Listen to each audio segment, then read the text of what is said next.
Hello everyone and welcome back to another video. Today we're taking a look at MotoGP 20. So first of all we're going to check out some gameplay and then we're going to come back to the main menu afterwards and check out everything else. Greetings to all our viewers from the peninsula of Qatar. The floodlights that light up the Losail circuit are on, and any moment now the MotoGP bikes will be revving their engines. We're looking forward to great weather for the race, but the rider's only worry might be the sand just off the racing line. The cameras are now accompanying us on a tour of their favourite riders for today's MotoGP race. We can't make predictions, but judging from the extremely competitive qualifying sessions, we're sure we're going to see a fantastic show.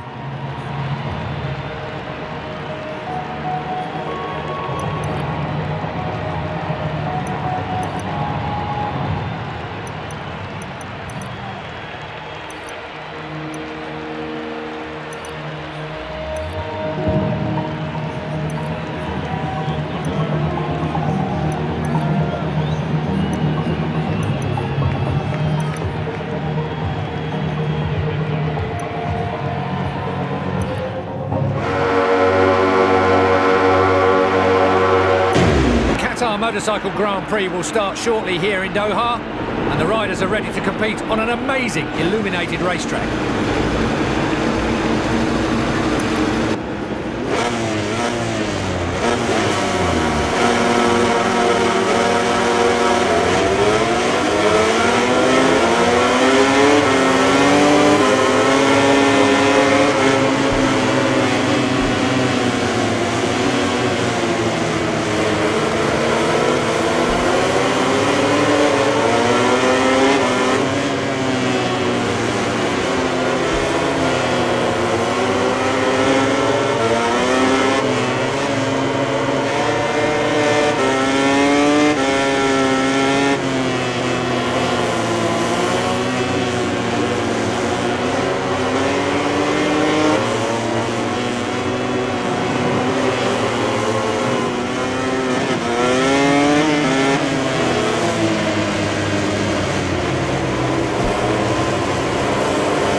Well then guys, back on the main menu, and as always we've got quick modes.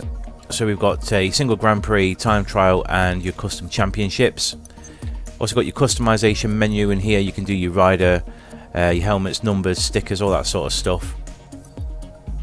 We've also got a historic mode. In historic mode, this has unlockable stuff, and they are rewards that have 4 levels of rarity: common, uncommon, rare and ultra rare, and these refresh every single day. So as it says at the bottom of the screen there, the challenges and rewards are updated every day, and also every time that you reach the podium in a race. The more you play, the more the possibility of finding the rarest rewards will increase. The prices of rewards varies. Use a pinch of strategy to unlock them at the right time. Right, so going a little bit further into historic mode, you've got your 3 sets of challenges: easy, intermediate and difficult. So the first one there as an example is Grand Prix of Finland, race 3 laps, cloudy conditions, advanced difficulty, class 4 MotoGP. So you get 3,000 diamonds for first, down to 1,500 for third. So they refresh every single day, and there's a historic market at the bottom. Let's have a quick look. So this must change as well. So rare, you can get a Repsol Honda from 1995, a 2012 Ducati and a 2004 Honda. Right, so that's this historic mode. You've also got your multiplayer as well. So you can check out for lobbies, create a public, create private. You can also create a race director match as well. Right, and then last but not least is the career mode. Let's quickly jump into this. Right, so in career, the emphasis this year is a little bit more on actual management of the team. So you see you've got your personal manager, your technical staff. Again, these can all be changed as and when you need to. R&D. Also, I don't know if you saw at the beginning of the bit of gameplay you just saw there, there's also the opportunity for the game to suggest, so talking to your technician, your mechanic if you like. So if you're struggling with, say, understeer in a corner, when you're in the pits in free practice and before qualifying and before a race, you can say to the game that you're struggling with understeer in a corner, and it'll make adjustments for you. So that's a little bit more ideal for people that aren't too savvy with how mechanics work with motorbikes. Me, for example, it's perfect that. So yeah, obviously the options are there if you want to mess about with the bikes yourself. Those options are there as well. So yeah, there's a lot more emphasis on actual management of the team, and just feels a little bit more meaty, a little bit more meat on the bones with it this year. So kudos for that. And your customization options there as well for your career.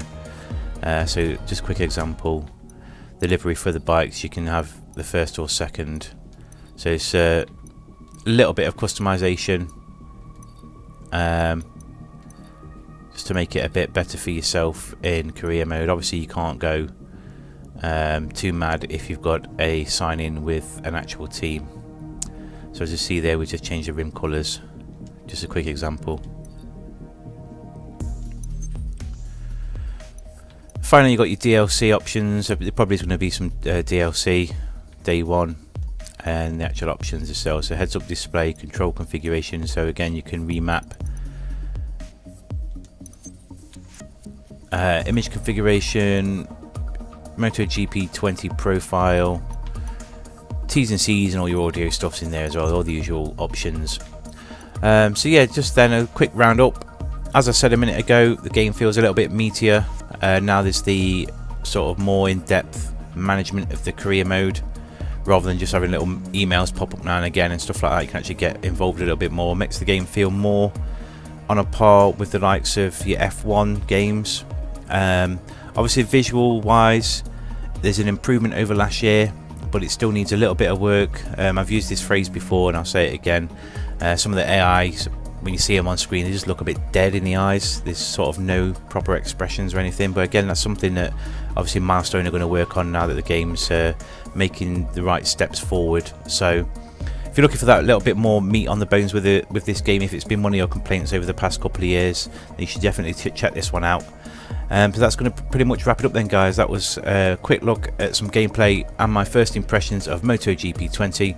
Hope you've enjoyed this one. If you have, please leave a like on it. Thank you so much for watching, and I'll see you soon.